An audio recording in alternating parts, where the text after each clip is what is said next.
இந்த வீடியோல Naruto Shippuden season 20 episode 490 பார்க்க போறோம்.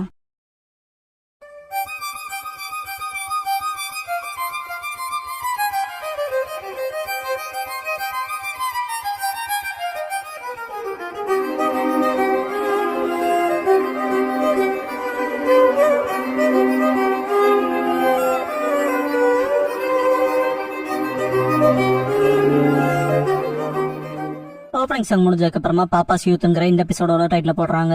காய் ஹாஸ்பிட்டல்ல வச்சிருப்பாங்க. காய் எதுக்காக இப்படி பண்ண காயின்னு கேட்பாரு. காய் அப்பா நீங்க எப்படி எப்பவும் பாசிட்டிவாவும் நம்பிக்கையாவும் இருக்கீங்க, இந்த இளமை எப்பதான் முடியும்னு கேட்பான். டாய் இளமைக்கு எதிராக நீ முதுகு காட்டாத வைக்க அது முடியாதுன்னு பாரு. காய் நீங்க செத்தா கூட உங்க இளமை முடிவுக்கு வராதான்னு கேட்பா. டாய் அது இளமைக்கான கிளைமேக்ஸ் பிரைட்டஸ்டா எரியறப்பன் பாரு. காய் உங்ககிட்ட ஏதோ தப்பா இருக்குப்பா, சாகரப்ப இளமையில ஒரு மேட்டரே இல்ல, சாகர வரைக்கும் அதை நம்ப போறீங்களா, ஆனா ஸ்ட்ராங்கா இருக்க ஒருத்தன நீங்க ஜெயிப்பீங்கிறதுல கேரண்டி இல்லப்பா, எனக்கானது புலன்பா. டாய் காய் தலையில கை வச்சுட்டு இங்க பாரு சன், ஸ்ட்ராங்கா இருக்கவனை ஜெயிக்கிறது உண்மையான வெற்றி இல்ல, உனக்கு எது முக்கியம் தோணுதோ அதை பாதுகாக்கிறதுன்னு பாரு. காய அழுதுட்டு நீங்க இளமைன்னு பேசுறீங்களா, அதை பாதுகாக்க விரும்புறேன்பா. காயம் அழுதுட்டு காய கட்டி பிடிப்பாரு.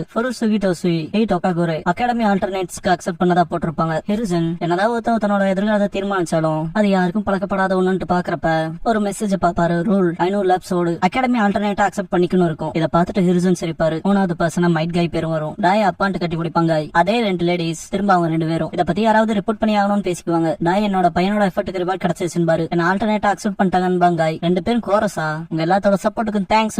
அகாடமில சேர்ந்ததுக்கு அப்புறமா ஹோம் ரூம் டீச்சர் பசங்களை டெஸ்ட் பண்ண க்ளோன் ஜூஸ் பண்ண வைப்பாரு. கக்காஷியை கூப்பிடுவாரு. உட்காந்து இருக்கிறத பார்த்துட்டு ஏன்டா கூப்பிட்டது கேட்கலையாரு. மல்டி ஷேடோ க்ளோன் பண்ணுவான். இதை பார்த்து வாய பழந்துருவாரு ஹோம் ரூம் டீச்சர். நீ மல்டி ஷேடோ க்ளோன் பண்றதே மறுக்க முடியாது, நீ சாக்குமோ பயன்கிறதன்பாரு. காய் மனசுக்குள்ள அப்பா இங்க ஜீனியஸ் கன்சிடர் பண்ற மக்கள் இருக்காங்கன்னு திங்க் பண்ணுவான். ப்ராக்டர் அடுத்து மைட் காய் வாடான்பாரு. காய்க்கு பயங்கரமாவே இருக்கும். க்ளோன் ஜூஸ் பண்றாங்கவும் காய் உடம்பு நடுங்கும். அவனால நெஞ்சுசே பண்ண முடியாது, எனக்கு தெரிஞ்சு இவன் பேண்ட்லயே பாத்ரூம் போயிருவான், சீக்கிரம் சைடான்ட்டு பசங்க கத்த ஆரம்பிச்சிருவாங்க. அப்படியே சேர்றான்ட்டு ஹேண்ட் சைன் பண்ணிட்டு காய் க்ளோன் ஜுட்ஸுன்பா. துணி மட்டும் தான் எக்ஸ்ட்ரா வரும், யாரும் அதை போட்டுக்கு விரும்புவான்ட்டு பசங்க நக்கல் பண்ணுவாங்க. காய் கக்காஷியை பாப்பான். இதுக்கப்புறம் காய் தனியா வந்துட்டு அப்பா சொன்ன மாதிரியே நான் பிரில்லியன்டா ஷைன் ஆகுற எனக்குன்னு ஒரு விஷயம் இருக்கும். அதே தான் என் தாய் ஜுட்ஸுவே ஆல்ரெடி பிரில்லியன்டா தானே ஷைன் ஆகுது. அதே தான் அவங்க சொல்றதெல்லாம் மேட்டரே இல்ல, நான் தான் அப்பாவை ஃபாலோ பண்ணி என் செல்ஃப் ரூல் படி பெஸ்ட் கொடுக்க போறேன்பா. இதுக்கப்புறமா ஓடிட்டு 500 லேப்ஸ் பண்ண முடியலனா கையால 500 லேப்ஸ் பண்ணுவன்பா. கையில போறப்ப என் கையால 500 லேப்ஸ் பண்ண முடியலனா 500 புஷ்அப்ஸ் பண்ணுவன்பா. இதுக்கப்புறமா 500 புஷ்அப்ஸ் பண்ண முடியலனா 500 வேறலால பண்ணுவன்பா. 15 தான் பண்ண முடியும். இதெல்லாம் வேடிக்கை பாக்குற பசங்க அவனால எதுவும் செய்ய முடியல, ஹைட்ஜுட்ஸும் கூட பண்ண முடியலான்னு நக்கல் பண்ணுவாங்க. கக்காஷி கடந்து போறத பார்த்துட்டு காய் எந்திரிச்சு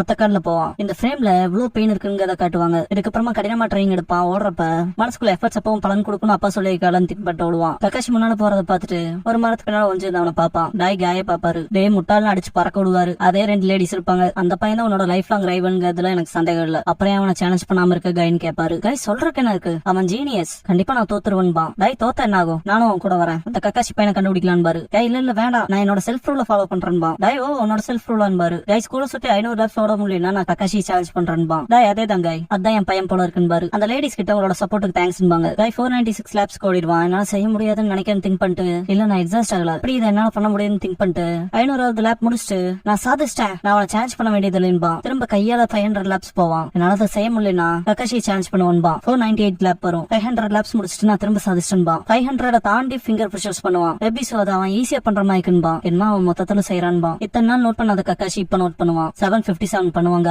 இதுக்கப்புறமா டாய் காய்க்கு முடி வெட்டி விட்டு உன்னால கக்காஷியோட சேலஞ்சே பண்ண முடியல, ஆனா நீ உன்னோட செல்ஃப் ரூல்ஸ் அப்படியே ஃபாலோ பண்றேன் பாரு. காய் ஆமான்பா, நீ உன்னோட ஸ்ட்ரென்த்ஸ நிறையத்தி நல்ல வேலை பாக்குறதாலதான் இதை செய்ய முடியுதுன்னு ரிலைஸ் பண்ணேன்னு கேட்பாரு டாய். காய் சிரிப்பான். இதுக்கப்புறம் இந்த மலையில மேல கீழே 500 டைம்ஸ் போயிட்டு வரலன்னா கக்காஷி சேலஞ்ச் பண்ணுவான்னு ஓடுவாங்க. தண்ணி மேல சொட்டும் என்னடான்னு பாப்பான். கக்காஷி ஒத்த கையில மேல ஏறிட்டு இருப்பான். காய் மேலேயே திரும்ப வேறு தொழில் விழுகும். மனசுக்குள்ள ஜீனியஸா இருக்கணும், என்ன போலவே ஹார்டா ட்ரைனிங் எடுத்தா எப்படி நான் அவனை தோக்கடிக்கன்னு திங்க் பண்ணுவான். இதுக்கப்புறம் கையால லேப்ஸ் முடிச்சுட்டு கை கீழே படுக்கவும் ஹார்ட் ஒர்க்கையும் விடாமுயற்சியிலையும் நான் தோத்து போக விரும்பலன்னு திங்க் பண்ணுவான். எந்திரிச்சு ஓடுறத டாய் தூரத்துல இருந்து பாப்பாரு. திரும்ப கக்காஷி ட்ரைனிங் எடுக்கிறத காய் பாப்பா. டாய் வந்து தோல்ல கை வச்சுட்டு மேல ஏறிட்டு இருக்க அந்த பையன் பேரு தான் கக்காஷின்னு கேட்பாரு. ஆமான்பா, நான் ஒரு தப்பு பண்ணிட்டேன், சக்சஸுக்கான விருப்பத்தை கேட்கறதும் ப்ரே பண்றதுமே செல்ஃப் ரூல் தான், அதுல தப்பு இல்ல, அந்த பையனை பார்த்து மிரள்ற இல்லையான்னு கேட்பாரு. காய் என்னால ஸ்கூல சுத்தி 5000 லேப்ஸ் ஓட முடிஞ்சா நான் கக்காஷியை சேலஞ்ச் பண்றேன்பா. சரியா சொன்னேன் சன்ட்டு கட்டி பிடிப்பாரு டாய். காய் ஓடுறானா பின்னால சேர பண்ணிட்டு டாயும் ஓடுவாரு. ஈவினிங்கா இருக்கும். 1500 லேப் ஓடி இருப்பாங்க. டாய் படுத்திருப்பாரு பெஞ்ச்ல. இருந்தாலும் சேர பண்ணுவாரு. 2849 லேப் அப்ப செம எக்ஸாஸ்ட் ஆயிருப்பான். முன்னால கக்காஷி ஓடுற மாதிரி இருக்கும். மனசுக்குள்ள நான் உன்னை சேலஞ்ச் பண்ண விரும்புறேன், நான் தோத்து போக மாட்டேன்ட்டு டிட்டர்மினேஷனோட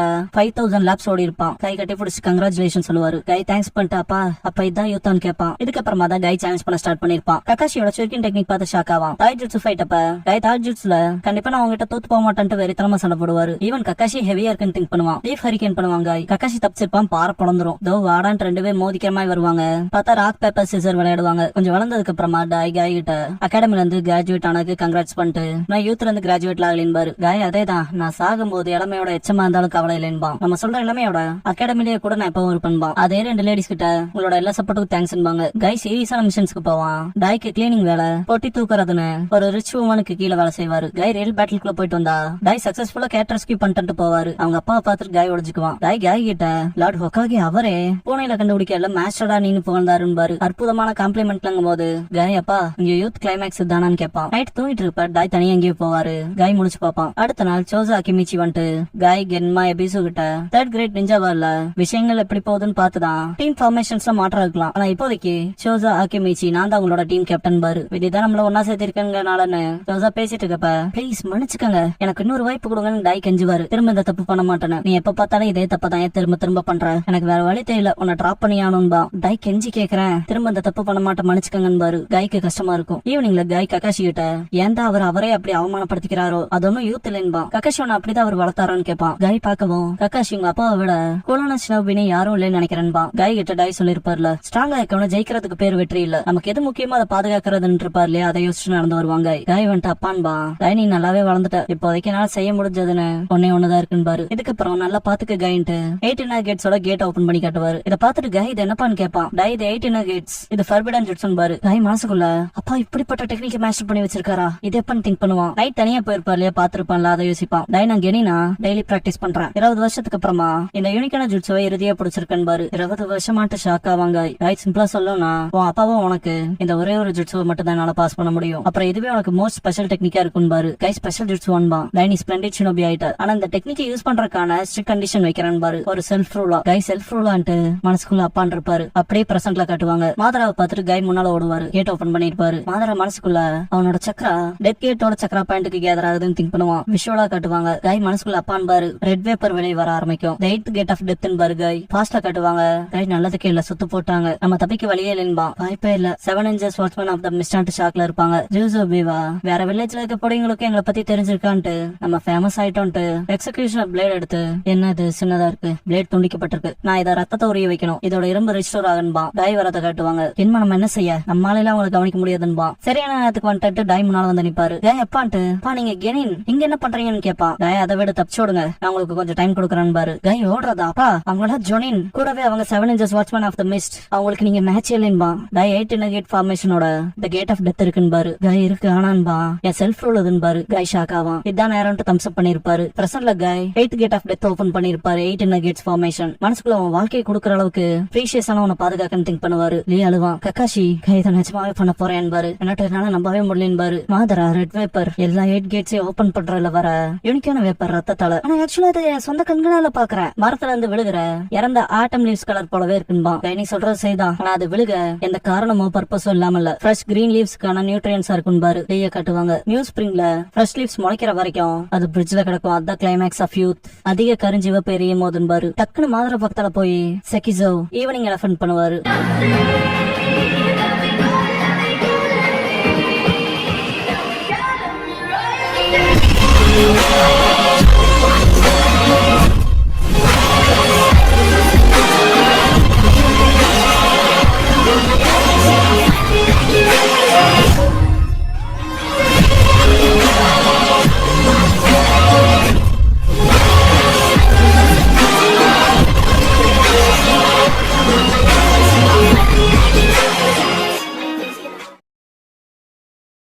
க்ளோசிங் சாங் முடிஞ்சதுக்கு அப்புறமா த 18 கேட்ஸ் ஃபார்மேஷன் எபிசோட தான் ஆட்டோ ஷிப்ல அடுத்து பார்க்க போறீங்க. நாருட்டோ